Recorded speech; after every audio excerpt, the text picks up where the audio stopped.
30 दिवसामध्ये असा प्लॉट बनवलेला आहे. आपले प्रगतशील शेतकरी खूप जास्त खतं झाले किंवा लिक्विड जास्त झाले आणि जमीन कंटिन्यू ओली असल्यामुळे बुरशी पकडतं. त्यामुळं झाडं सुकण्याचा अंदाज एक त्यांचा अंदाज मित्रांनी कमेंट पण केल्या की काय काय करू शकता, सजेशन दिलं त्यांनी, त्यांचे आभार आहे, धन्यवाद. वारांड्याच्या तुलनेत त्याची साईज जरा मोठी असते तर खूप जास्त नुकसान होतं, कारण ती उचलायला म्हणजे वेट असल्यामुळे. जय महाराष्ट्र मित्रांनो, मी विक्रम शिंदे, तुम्ही बघत आहात किंग फार्मर युट्यूब चॅनल आणि तुमचं सर्वांचं मित्रांनो चॅनलवरती स्वागत आहे. आज आपली जी टोमॅटो व्हरायटी सिरीज आहे त्या सिरीज मधला तिसरा प्लॉट आहे, तिसरी व्हरायटी उन्हाळी, जी की सध्या आपण त्या प्लॉटवरती आलोय आणि एकदम कमी दिवसामध्ये एकदम प्लॉटची जबरदस्त कंडिशन झाली. आणि ती व्हरायटी कोणती आणि काय वापरले खतं वगैरे, प्लॉट मालकाचं नियोजन कसं आहे, म्हणजे तो प्लॉट आपल्या मित्राचाच आहे, तर नियोजन कसं आहे आणि किती काडी लावली आहे, काय खर्च आलाय, ते सर्व आपण पुढच्या 5-10 मिनिटांमध्ये जाणून घेणार आहोत. ते बघण्यासाठी कंटिन्यू राहा, शेवटपर्यंत बघत राहा. चॅनलवर नवीन असाल चॅनल सबस्क्राईब करा, आपल्या शेतकरी मित्रांना शेअर करा. तर चला जाऊयात, जाणून घेऊ आजचा नवीन आपल्या टोमॅटो व्हरायटी सिरीज मधला हा तिसरा प्लॉट. तर चला. तर हा आहे मित्रांनो 1057 ही व्हरायटीचा प्लॉट आहे. जवळजवळ 5,000 काडी लागलेली आहे प्लॉटला आणि प्लॉट एकदम एक नंबर आहे. त्याची जे दिवस झाले लागून करून ती जवळजवळ 30 दिवसाचा प्लॉट आहे फक्त मित्रांनो. आणि क्वालिटी बघा तुम्ही कशी, ग्रोथ वगैरे एक नंबर आहे, फुटवे एक नंबर आहे. एक झाडाला जवळपास फुटवा बघा किती, जवळजवळ 6 ते 7 फांद्या त्याला डायरेक्ट बुडापासूनच आहे. त्यानंतर वरती पण चांगला फुटवा आहे आणि फुलकळी वगैरे लागली 30 दिवसामध्येच. वाढ जरा कमी आहे या व्हरायटीची, अजून 1 फुटापर्यंत वाढू शकतं, कारण उन्हाळ्यामध्ये जास्त प्लॉटची वाढ म्हणजे टोमॅटोची वाढ होत नाही आणि त्या हिशोबाने सध्या तरी त्याची कंडिशन चांगलीच आहे.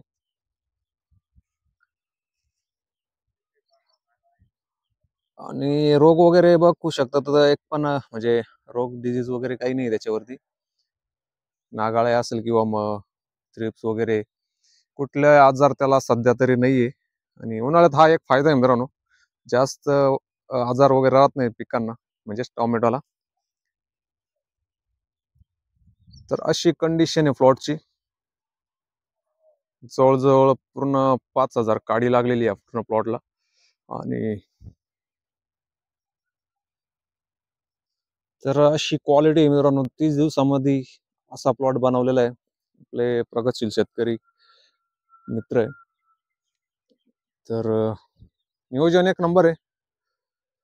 खतांचा जर भेसळ डोसचा आपण त्यांचं म्हणणं आहे की जवळजवळ त्यांनी भेसळ डोस मित्रांनो, शेणखत एक सुरुवातीला राहतच प्रत्येक शेतकऱ्याचं. शेणखत म्हणजे टाकतात ते कंपल्सरी भेसळ डोस मध्ये.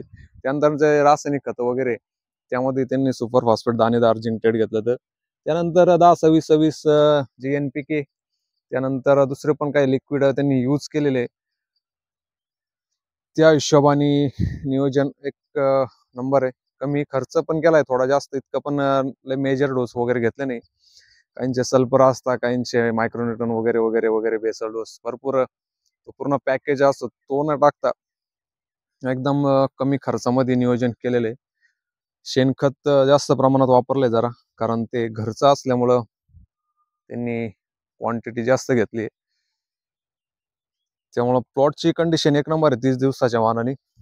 आणि पुढच्या माझ्या मते 20 ते 25 दिवसामध्ये फळ पण चांगल्या प्रकारे हार्वेस्टिंगला येऊ शकतं. इतके जबरदस्त क्वालिटी फुल वगैरे चांगलं लागलेलं आहे.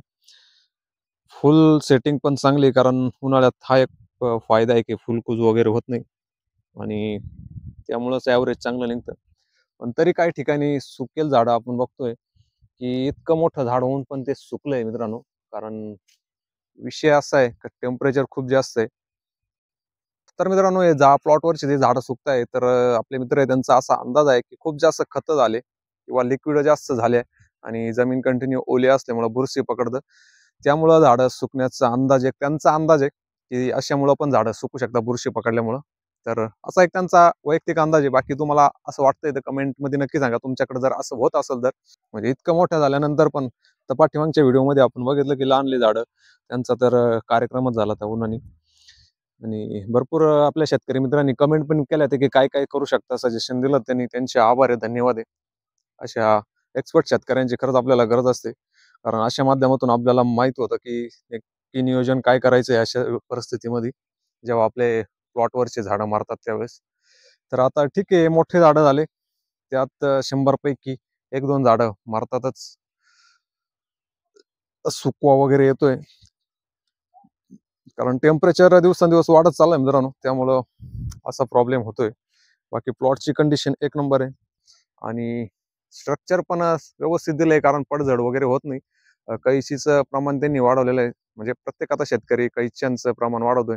नाही तर सिंगल लाईन मध्ये बांबू असायचे, त्यामुळे एक जरी लाईन पडली तर खूप जास्त नुकसान होतं, कारण ती उचलायला म्हणजे वेट असल्यामुळे उचलत नाही आणि पूर्ण त्या एक लाईनची झाडांची पूर्ण फळ वगैरे गळून जातं आणि झाडांचे पण नुकसानच होतं त्या टायमाला.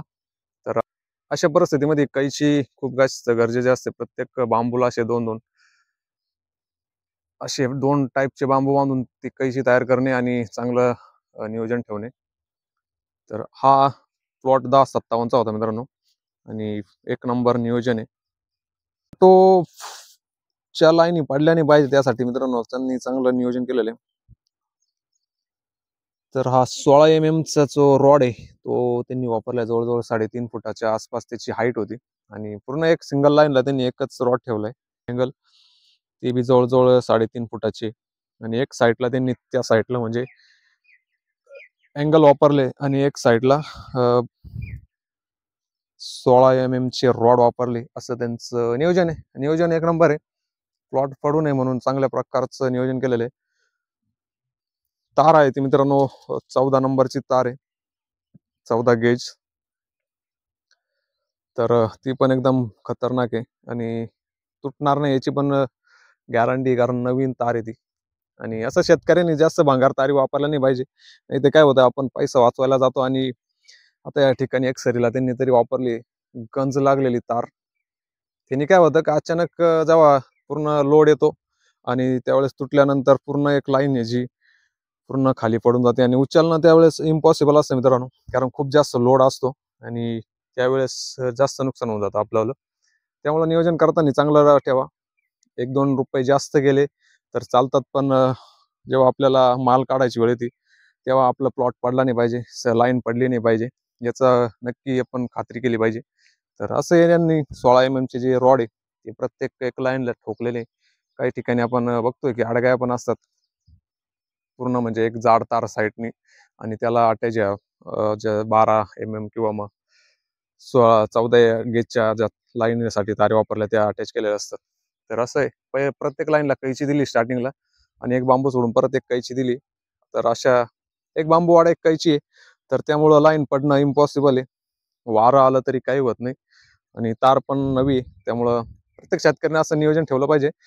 कारण तारी वगैरे असेल किंवा माझ्या स्टे असतील, आपले रॉड वगैरे असं आपण आडगाई वगैरे म्हणतो, तर ते एकदम चांगल्या क्वालिटीचं ठेवा, कारण जेव्हा वेट येतं, वजन वाढतं टोमॅटो प्लॉटला, तेव्हा खाली पडल्यानंतर जास्त नुकसान होतं. ते पडू नये म्हणून पहिलेच चांगलं नियोजन ठेवा, म्हणजे आपलं आर्थिक नुकसान पण होणार नाही आणि मानसिक ताण पण आपल्याला वाढणार नाही. तर असं नियोजन ठेवा एक नंबर आणि चांगला प्लॉट बनवा. बाकी हा प्लॉट एक नंबर आहे, जबरदस्त आहे, काही विषय नाही, नियोजन एकदम खतरनाक आहे. 30 दिवसाच्या मानाने एक नंबरचा प्लॉट बनवलेला आहे त्यांनी. कमी दिवसात एकदम फुटवे वगैरे जे असेल ते म्हणजे फुल सेट पण चांगलं झालेलं आहे आणि हाईट नाही, उंची वाढली नाही प्लॉटची जास्त आणि उन्हाळ्यात जास्त उंची वाढत पण नाही झाडांची, तरी अजून त्याचा 1 फुटापर्यंत जाऊ शकतो ॲव्हरेज उंची त्याची आणि फळ सेट पण चांगलं होईल आणि ॲव्हरेज पण चांगलं भेटेल. 1057 हा व्हरायटी एक नंबर आहे. बाकी त्याचं फळ वगैरे जे असतं मित्रांनो एकदम मोठ्या क्वालिटीचं असतं आणि ते एक्सपोर्टसाठी चालत नाही जास्त करून आणि म्हणजे लोकल मार्केटमध्ये चालून जातात. एक्सपोर्टसाठी आपण देऊ नाही शकत, कारण त्याचा साईज जी आहे अदर व्हरायटींच्या दुसऱ्या व्हरायटीच्या तुलनेत त्याची साईज जरा मोठी असते. जसं अथर्व असेल ती व्हरायटी एक मिडियम साईजचं फळ असतं कंटिन्यू चालतं ते.